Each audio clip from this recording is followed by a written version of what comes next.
It's time for the biggest story of the day.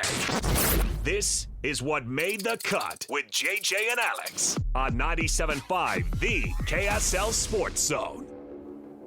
And the cut brought to you this hour by the good folks at Trajan Wealth, TRAJANwealth.com. Trajan Wealth for all your local trusted financial needs. Cole, what a heck of a shootout last night. If it's not an overtime win for the Utah Hockey Club, it's nothing else. It's just what they do, right? Best passes and the Utah Hockey Club going to overtime or a shootout. I think they lead the league with 19 overtimes this season, Wow. That's a crazy number. But they figured it out over the last couple games, aside from that one in Carolina that we won't talk about. But no, they're playing some pretty good hockey, and they finished strong and kept themselves in the wild card race conversation, and that's what matters. So nice 2-week break here almost, and then they'll come back and make a push. I know every team's going to be like, well, that break comes at a good time. That's silly, but at the same time, this team's pretty banged up. They'd like to get some stars back. How important is this 2 weeks off going to be for them as they get ready for this final stretch? Yeah, it's super important. Sean Dursey and Bortuzzo are expected to return. I believe right out the gun, when they return. So that'll be big. I don't think Logan Cooley is too far behind. So, this team is getting healthy at the right time. They're playing better hockey at the right time. Dylan Gunther has been unbelievable in his 4 games back, and everybody else is kind of picking up everywhere else. So, yeah, it comes at a good time for everybody, but especially the Utah Hockey Club. So yesterday was pretty phenomenal. One, because at least it got me to do something besides all of the Super Bowl run-up. We got to actually watch a hockey game before the Super Bowl. But to see Karel Vejmelka put up, I know, look, you give up 4 goals and people go, well, that's not a very good outing. But he was absolutely taking crazy shots that he was there for the entire game. He kept Utah in this thing. And then, of course, all 3 attempts in the shootout during overtime and during the overtime, spot itself, he was on fire. What has he done this year that has made him turn that corner to, what a lot of people still feel like he's kind of that number one goalkeeper right now for the Utah Hockey Club? I think a lot of it's his confidence. He was able to, when Connor Ingram, had to attend to some family matters earlier in the year, that put Vejmelka in a position where he had to produce. It was pretty much him for 90 to 95% of the games while Ingram was out. And I think that, it started off with some really good performances that helped build his confidence. He's got a much better defensive unit in front of him, this year than I think he has, ever in his career playing for this organization with guys like, Sergachev and Mata, John Marino, and soon to be Sean Dursey. I really think it's just confidence. He got rolling there for a long time. He was one of the primary reasons that Utah was able to, win some key hockey games. He did that again yesterday. He made 30 saves on 32 shots. Ingram went down with an injury, and they threw Vejmelka in the game, which, again, to his credit, to be ready, especially after the game he had against Carolina, where he led in 6, to come in to play, to defend the pipes between one of the best teams in the National Hockey League, the best team in the East, a team that was relentless and did not give up or kill over yesterday, even when they were down by 2 or 3 goals. It speaks volumes to just kind of where Vejmelka is in his game. He's played phenomenal for Utah. We'll kind of see what happens with Connor. They said that he's injured. They didn't disclose any further information. So, Vejmelka may be called upon even more so, once this team comes back. But no, he's been fantastic, and I think he's playing the best hockey of his whole career. How difficult is it for a goalie who comes off the bench in that situation where they mentally they don't have to prepare for playing that day until it happens? How difficult is that for a goalkeeper? Oh, it's incredibly difficult. His I think his mindset is to always stay ready, but it's easier said than done, right? He didn't get a warm up. Ingram left the ice, and because he left the ice of his own choice, Vejmelka was not given a few minutes to warm up. So he goes from sitting on a chair in the hallway, near where the players exit to go into the locker room, to stepping onto the ice, throwing his helmet on, throwing the rest of his pads on, and away we go. So it just shows, how capable he is no matter the situation. It shows how ready he always is, which, again, it's difficult. I think, like I said, I think he's always got the right mindset. But, yeah, to have such a difficult performance the day before where, you just didn't have it. It was easily his worst performance in a Utah Hockey Club sweater to then, be thrown out, unexpectedly, and then to perform the way he did, to keep Utah in the game with some clutch saves, and then to get a shutout in the shootout was just phenomenal. Cole Bagley, our Utah Hockey Club insider, KSLSports.com, and it's a good stretch that this club has had, but it seems like everybody else in front of them is also winning. So getting these 6 points in the last 4 games that they've had came at a huge time, but it's also hard to make up ground when everybody else around them seems to be winning in front of them. What's the reality of that 6 points, that 6 point kind of gap between them and Vancouver that sits right now as they go into the Four Nations break, and really kind of the reality of being able to make up that time in the second part of the season? Luckily, Utah has an opportunity to play Vancouver twice down the stretch.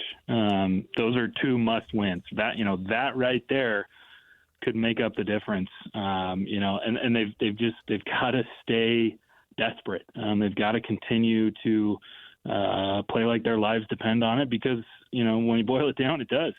This team has got to win, I believe, at a minimum about 17 to 19 of their final 26 games, I believe, is what's left. That's a lot, but that's what it's going to take to reach that 90 to 95 point mark to get into the playoffs. That's what Vancouver is on pace for. So yeah, it's completely doable, especially with how they finished. That's why, those last 4 games were so critical. It's why they had to pick up, more than just a single point in most of those, and that's what they did. They played with desperation. They had a heck of a road trip to play those 3 teams: Columbus, Carolina, and Washington, who are 3 of the hottest teams in the NHL right now, and to pick up 4 of 6 possible points. That was a huge win. It kept them in the conversation. Like we've been talking about, they're going to get some more guys back from injury. Dursey, Bortuzzo, hopefully Logan Cooley not too long after that. And once this team, is as healthy as they've ever been this year, it's going to put them in a good position. They're still going to have to fight. But like I said, they're going to play the Canucks twice over those last 26. You got to win both of those, because that'll bring it within 2 points. And, teams drop games unexpectedly all the time. So, they're in the fight. There is a reality in a real world where Utah can make the playoffs, but they're going to have to be darn near perfect to make it happen. They'll need Dylan Guenther to be his best, and he has been lately. Last 4 games, 7 points in his last 4 games? It's pretty impressive. 4 goals. Scored again in the overtime win at Washington, the shootout win against Washington.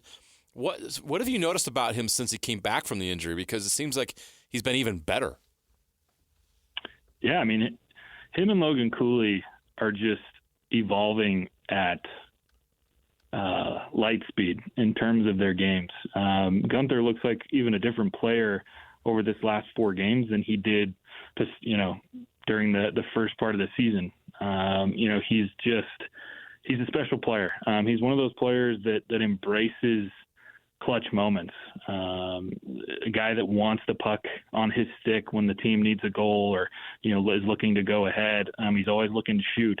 It was interesting watching him against the Capitals because he almost mirrored, the great Alexander Ovechkin, who will soon be the all-time scoring leader for the NHL. If you watch the goal that Guenther scored, it was almost just a mirror of what Ovechkin has done his entire career. Elite shooters have to find ways to put the puck in the net, and it takes near perfection in terms of, losing your defenseman, being elusive, finding open space, getting to your spot, and then, pulling the trigger in a way that the goalie can't stop. I mean, he went far post on a slap shot, and I don't even think the goaltender had time to see it before it ended up in the back of the net. So he's an unbelievable player. I don't know I was not anticipating this type of, progress from both him and Cooley. So, while Utah Hockey Club fans should feel incredibly lucky to not just have a team, they should also feel incredibly lucky to have two special players such as this that, very well could lead Utah Hockey Club into the promised land, a couple years down the road. So I think we, all sort of saw the rumors of what Utah may be trying to do during the offseason, during, this, when it's time for them to be able to make some moves in free agency and to get aggressive in that way and to try to build that roster. What does the timeline look like? What do they do? What does hockey do? What do trade? I mean, I know trading in the National Hockey League is a very different deal. You don't see as many blockbuster deals, although we saw a couple, already this season, but we don't see them like we do like a Luka Doncic type trade in the NBA. So, what's the reality of the Utah Hockey Club saying we want to make some moves and how free agency works? And I know we might be talking about the future here, but that's something that that this club and their GM, Bill Armstrong, are always thinking about. It seems like. Yeah, I mean, it definitely heats up at 2 points. One of those during the season, and then in the off season, close to the draft, and that's just when the most moves generally happen, is because teams are looking to make additions at key times, and those are generally the two biggest times of the year. We're coming up on the trade deadline here in a couple of weeks, and that's when people will start to become more active, because the teams that are either considering themselves contenders, they start to look for critical pieces, whether that's an additional scorer, a better 1B or backup goaltender, and so I think that's kind of why we saw the Carolina Hurricanes trying to making a trade with the Colorado Avalanche to bring in a guy like Mikko Rantanen. They're a team that considers themselves a contender, and they needed a little bit more offense, and so they decided to bring in a guy like that. So I would pay special attention over these next few weeks as we get closer to it. It's kind of tough to know exactly what Utah's looking to do. Bill has said multiple times that this team would determine what they would look to do as they got closer to the deadline. I think he's more so talking about, are we looking to make a push for the playoffs, or are we not? As of right now, they are looking to make that push. But at the same time, Bill has never been a guy that was going to sacrifice long-term gains for short-term. And so, I haven't really been seeing a lot of rumors or anything like that in terms of, Utah looking to make moves. I think it's more so going to come in the off season, closer to the NHL draft. Again, that's another big time that teams make a lot of moves, is because, teams are looking to, sell assets or obtain assets to either build through the draft or, to try to, bring in a guy or clear space to sign a big name. And so, those are kind of the two timelines that I pay close attention to. I think that Utah is going to look towards the off season to really make a real push for the playoffs next year. I think if it happens this year, great. If not, it's not the end of the world. But they know that they're moving forward in terms of this rebuild. Right, it's time to take the next step. And I think this off season, I think we're going to see a really serious push, maybe even more so than last year, when they went out and traded for Mikhail Sergachev. I think this team is looking to add an even bigger name, especially amongst their forwards, is they need just a little bit more firepower. If they are going to make that run this year and get into the playoffs, they're going to need contributions from guys not named Gunther and Cooley and Sergachev. And Nick Schmaltz is one of those guys that I think they would love to see step up and get, make some more plays. And he did so in that game against the Capitals with that what turned out to be the game winner in the shootout. How important is Nick Schmaltz to what they're trying to do, and how important would he be if they were able to make that push? Yeah, I mean, I think that, Schmaltz, he kind of had, it's tough to say he had a difficult start to the year because he was one of the assist leaders. It just took him almost, a month and a half, 2 months to finally score a goal. But since then, the floodgates have kind of opened. And Schmaltz has been an important player for the Utah Hockey Club. I believe he's third or fourth in points overall. And he just kind of quietly goes about his game, but he makes an impact. He's definitely a veteran, presence, both, in the room and on the ice for this team. And like I said, he just kind of quietly goes about his game. He's not overly loud. He's not a big personality. He just, he plays the game the way that he knows how. He has a certain skill set, which he's pretty dangerous offensively. He's more of a creator, I'd say, and I think that's what complements him so well on the top line with, whether it's Keller or, Cooley, any of those guys. Schmaltz usually, helps lift the team. So, yeah, I mean, if they're going to make a push, he needs to continue to play the way that he has been. No, I don't think there's really any complaints with the way that Schmaltz has been producing. Yeah, maybe a couple more goals would help. But definitely if they're going to make a push, they're going to need, kind of the same thing that Schmaltz has been doing over the last couple weeks. Cole, what does it look like for the Four Nations face-off schedule for you? I mean, are you going to be covering this thing and posting up what's going on, or are you going to do are you going to get that shoulder right for the rest of the season here? Yeah, I'm currently day-to-day with an upper body injury. And you will not release any more details than that. No, can't do that. No more details. Indefinitely. Well, that's good. I was looking at the schedule and I thought, that's kind of fun to watch all these. What kind of a shot does Team USA have against Finland, Sweden, and Canada? I think USA has the best roster top to bottom, and I think the difference for them is the goaltending. They've got a guy like Connor Hellebuck and a few others that are some of the best goaltenders in the league, while Canada was kind of scraping to find somebody decent enough to support their forwards and their defensemen. But yeah, I think it'll, if I was putting money on it, I'd say that Canada and USA are definitely probably the favorites to face off for the gold. But you can't discredit Finland or Sweden. Those are two countries and teams that kind of play with a chip on their shoulder. They feel a little bit, disrespected because they're not the United States, they're not Canada, but they've got good players. Some of the best players in the world are going to be on those teams, so it's going to be a lot of fun to watch. And I will be, tuning in, and if Olli Mata or Juuso Välimäki, are able to pull off anything special, I'll make sure to report on it.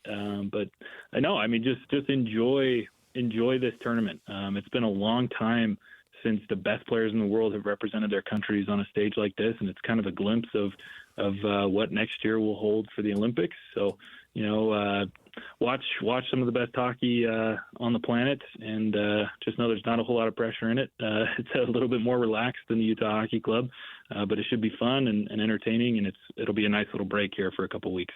Cole Bagley, Utah Hockey Club insider, KSLSports.com. Cole, we'll chat with you again, man. Thanks for hanging out with us. Thanks, guys. There you go. Cole Bagley, his appearance brought to you by Hercules First Federal Credit Union, growing stronger together. There you go.